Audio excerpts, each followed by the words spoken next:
I just saw that Avram Nahshon said it, something that I said years ago, and that is that the future of Yiddish is to a large extent in Israel.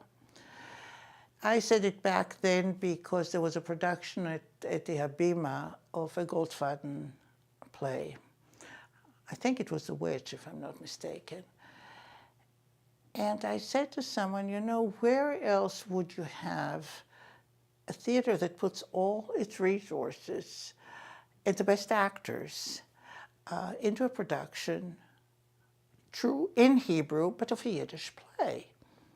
You wouldn't have it on Broadway. You could have it once, but that's about it.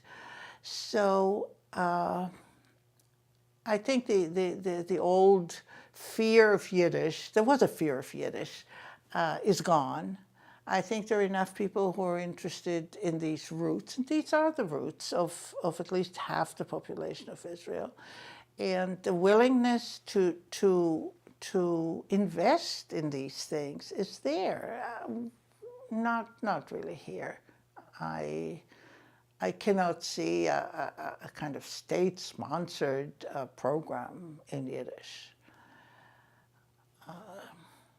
So if we're talking about theater, I think Israel is the place where it will be kept. There's a Yiddish theater, there's Yiddish Spiel, but beyond it, I think it will be kept in translation. And it becomes part of the, you know, of the play one produces every so often. Mirala Efros has been done again and again, because that's part of our theatrical tradition, of our heritage, and every so often you want to re-encounter it and reread it, and that is who we are.